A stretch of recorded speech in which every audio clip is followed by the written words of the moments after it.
House of the Dragon is back. Oh boy. Oh, I wasn't mentally prepared for any of it. Like I knew what I was walking into because I've read the book. So I knew I knew what was going to happen.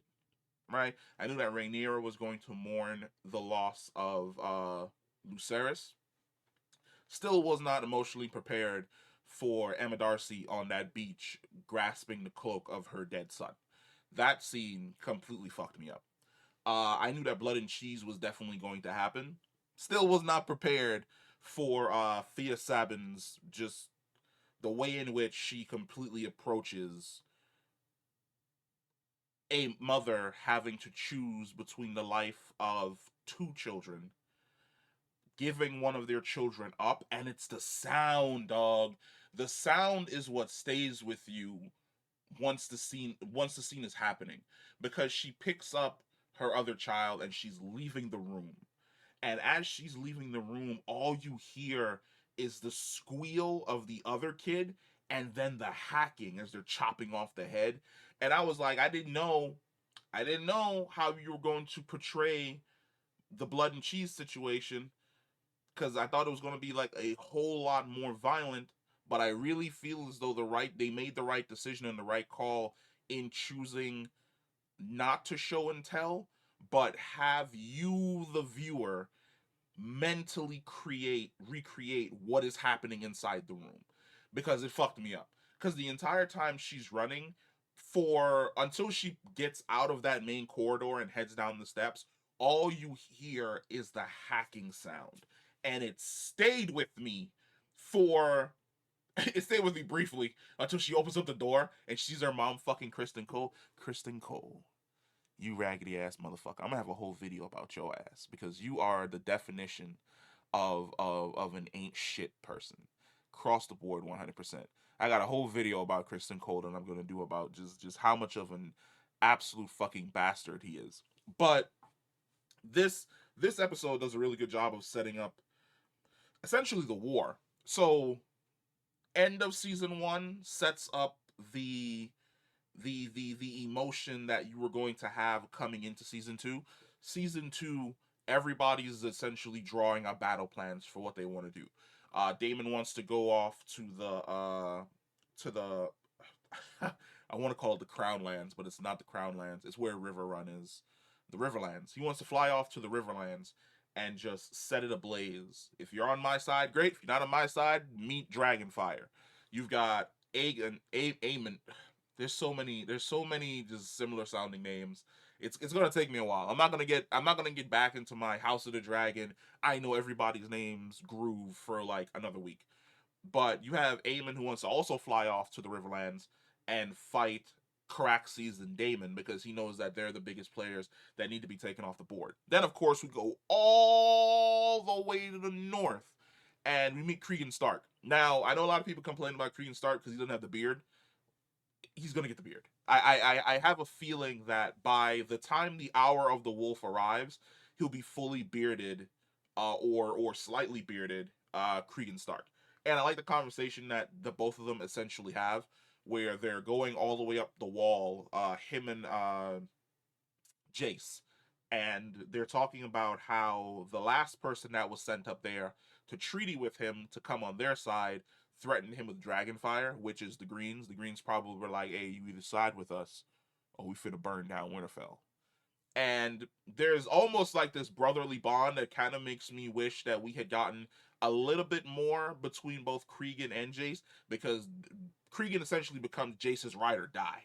Like, he becomes his boy.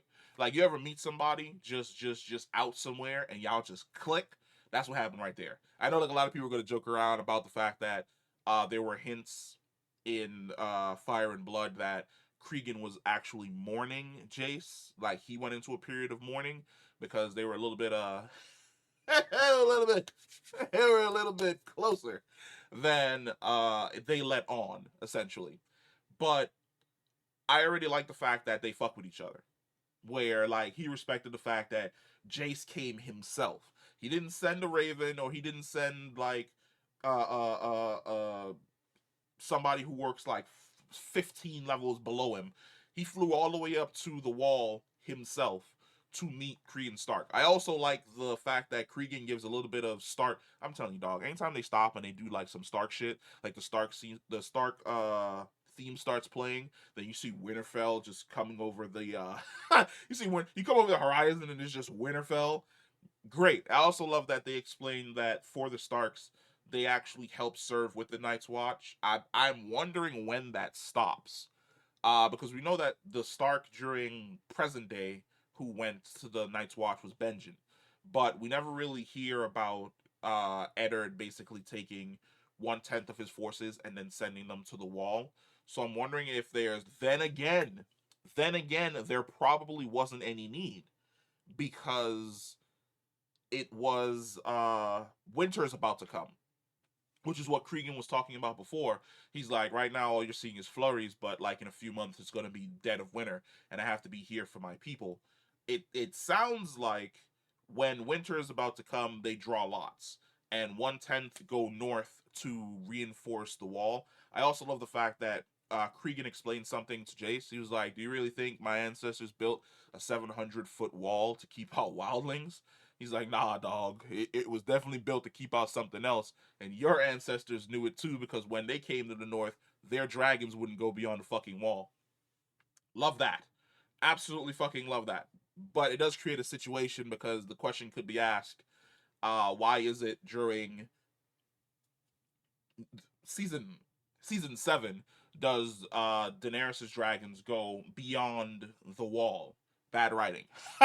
Like, easiest way to explain that. Why do Daenerys's dragons go beyond the wall in season 7, even though they're not supposed to be able to? Bad writing. The wall is a barrier that keeps out mystical creatures and mystical things.